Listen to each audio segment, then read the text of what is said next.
One of the biggest issues that people who have ADHD tend to have to deal with is in the realm of emotional dysregulation.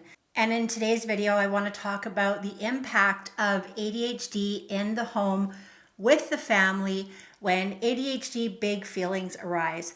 If you have not seen any of my videos yet, my name is Sara. I'm an ADHD coach, and my demographic of people who I serve are late diagnosed ADHD women. If you're not already following my channel, please hit that subscribe button and turn on your notifications so that you never miss a video from me. Let's begin by talking about why people with ADHD struggle with emotional dysregulation.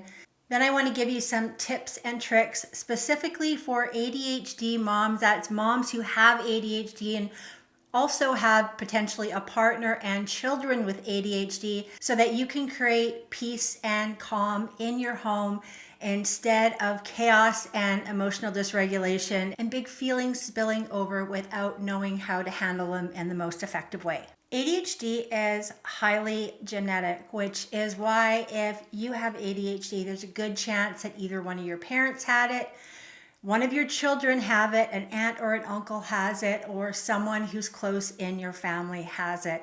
And so with more than one person under the same household having ADHD and struggling with emotional dysregulation, this can contribute to ADHD big feelings running rampant under the same roof. The second reason is neurobiological differences. Individuals with ADHD often have differences in our brain's structures and functions, and particularly in areas related to emotional processing as well as emotional regulation. We also struggle in the realm of executive functions. We have deficits there. Think of your executive functions like the office manager of your brain. It's right in the front, called the prefrontal cortex.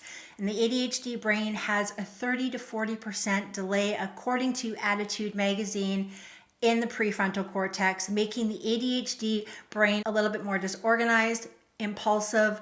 We can struggle with our working memory. We can struggle with big feelings. As well, the ADHD brain is considered to be more immature than a neurotypical brain. This next one is one that really rings true for me. Let me know in the comments if it rings true for you, and that's sensory sensitivity. Sometimes my husband is breathing or chewing, and the sound is so annoying. I cannot block it out. I cannot turn it into background noise. It feels like nails on a chalkboard to me, and it drives me absolutely crazy. And it absolutely can get me feeling very emotionally dysregulated and sometimes a little bit snappy. Is this true for you? What sounds or types of stimuli drives you absolutely crazy? It's totally normal for us with ADHD to struggle with sensory sensitivities. So now that we've named a few of the ways that we can feel emotionally dysregulated and why, from a neurological perspective, we do get emotionally dysregulated, let's talk about some tips and tricks that you can use with yourself and your family to create some calm, peace, and zen in your home. The number one tip is to establish clear communication. I think sometimes when I'm frustrated personally, I assume that others around me know that, and when they don't respond appropriately to my frustrations, that can make me feel more frustrated. So let's say, for example, going back to my husband breathing and chewing loud, me telling him that I want to move a little bit away from him so that I don't have to hear it right in my ear is me communicating my need. It's so much better than sitting beside him and clenching my teeth and feeling really frustrated and maybe even snapping at him for just taking in some oxygen or chewing his food, which really, it sounds ridiculous. I know, I'm ridiculous. But when I'm feeling emotionally dysregulated and I hear these sensory inputs that are so annoying, best way to remedy through those moments is to just communicate my needs. The second way you can create peace and calm in your home is to have predictable routines set out for yourself, your partner, and your children. Sticking to predictable schedules for meals, bedtime, wake up times, and activities is a way to keep all of us in the family knowing what to expect. ADHD people, we do tend to be a little bit more black and white in our thinking by default. That's not to say that every ADHDer is like this. And so that interruption to a routine can really throw us off our kilter. So predictability, specifically with our kids, allows them to know what to expect and will decrease the emotional dysregulation in your house if you're not currently using a somewhat strict routine, at least during the weekdays when there's school and work to attend to. The next tip, and this is something that a lot of ADHDers and people pleasers like myself are usually not really good at implementing, and that is clear boundaries. And not only boundaries, but boundaries that have consequences with follow through. I remember when my kids were growing up, and my ADHD thing that really plagues me is my working memory. My short-term memory is horrible. And maybe one of my kids would do something wrong and I would say, okay, you're grounded for the rest of the day. 20 minutes later or an hour later, they would ask me if they could go and play outside, and I would say yes, because I forgot that I had grounded them for the day for whatever they had done wrong. This made it so that they could not depend on me following through, and that turned me a lot more into a doormat than into an authority figure as their mother, because I used to always forget what I would say I was going to do as a consequence when they weren't listening. And with ADHD children, and I am not a coach for ADHD kids, it is really important to not take that iron fist approach to raising our kids. We really need to be compassionate and validating and loving.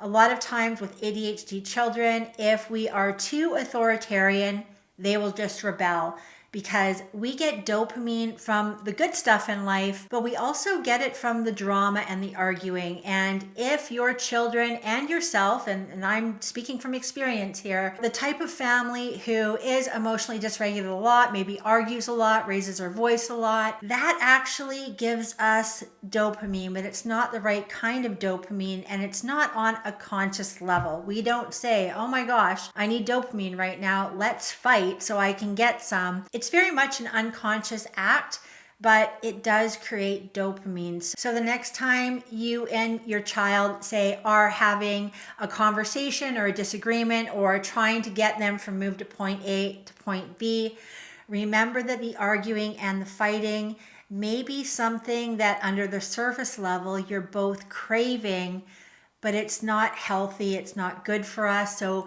when you're creating boundaries, make sure there's follow through, make sure there's love and compassion and understanding, and giving them a reason why. Not just simply saying, I'm angry with you right now, but explaining, for example, if your children are really little, well, when you hit your sister, it hurts. So if you're going to hit, you need to go hang out in your room and have a short time out until you can come out and be kind to everyone. And something that I have found that's really, really interesting in my interpersonal relationships and relationships with my kids is people will follow our energy. And if our children are being really reactive and we're not matching their energy, that energy comes down from them a lot quicker than if we match their energy or their tone of voice or volume of voice when we are in conflict. Now, if you're liking this video, would you do me a huge favor and hit that like button? Subscribe if you're not already following my channel. Maybe share this video with an ADHDer who you love. By liking this video and commenting, more people in the algorithm will see this video today, helping them create peace and calm in their home if they're struggling with ADHD and family dynamics as well. My next tip is to implement mindfulness techniques, and we really want these mindfulness techniques to be ADHD friendly for us and our family members, our children, our partner. Something that has really worked well for me is naming the feeling that I'm feeling and then just trying to take some deep breaths to get through it. Changing the subject, going and putting on a funny TV show, or getting outside and going for a walk.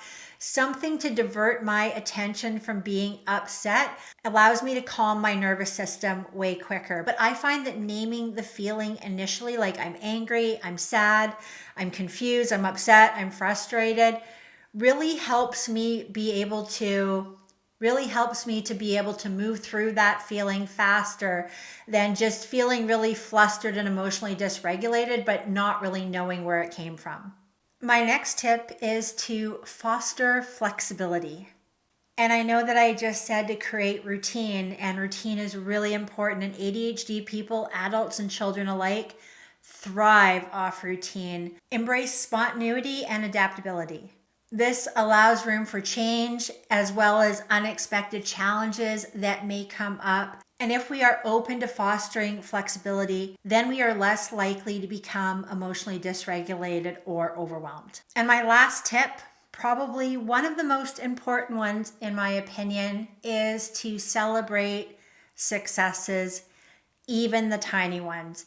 And this is a tip that I learned from a counselor many, many years ago when my children were young, is that I should be giving the most attention to with my kids the behaviors that I want to reinforce. So if they're not giving me the types of behaviors that I want, dealing with it briefly and swiftly and then moving away and kind of ignoring how they're responding if they're not responding appropriately, that then kills their dopamine from the drama they're trying to create. So instead, celebrating all the wins. If they're being kind to each other, celebrating that. When they're helpful, celebrating that. When they're engaged in conversation and being productive and happy, celebrating that. There is no win too small in my house to celebrate. And let's face it, where your attention goes, energy flows. If we are paying attention to all of the things that our kids do right, they're going to want to do right by us more. If we're paying too much attention to what they're doing wrong, that's still attention. And then celebrating the wins for yourself too. Especially those of us who are in the workforce. A lot of us in the workforce are kicking butt at work and our home is a little bit more of a mess. If you just wash that one cup and you still have a sink full of dishes, or you get that one load of laundry done, but you still have a hamper that's overflowing, celebrate that you're moving the needle in the right direction. We are all prone to negativity bias, and with ADHD people, I feel like it's almost on steroids. We look at, illuminate, and ruminate the things that we don't do right or the places that we come up wrong. By celebrating wins, by patting ourselves on the back when we've gotten through a little bit more of a tough situation, that also creates dopamine, and it also creates new neural pathways that are more positive. Whether you have ADHD or not, neuroplasticity is something that everyone can learn how to rewire their brain so that they're happier, they're calmer, they're more positive. And just a little bit of a secret for you, any kind of emotional dysregulation makes our ADHD symptoms worse. So we really want to focus on being positive, being happy, being calm, as well as giving ourselves grace when we get things wrong. And that is how you minimize the symptoms that are negative that come with having ADHD. I have a bunch of links linked in the description of this video, a link to book a call if you're a woman looking for coaching. I also have a Burnout and Overwhelm PDF that I can send right over to you as soon as you sign up for it, and a mindset masterclass, all linked in the description of this video. Thank you so much for watching this video. I hope you got some value from it. If you haven't already subscribed to my channel and liked this video and left me a comment, please do so. And I will see you next week in the next video.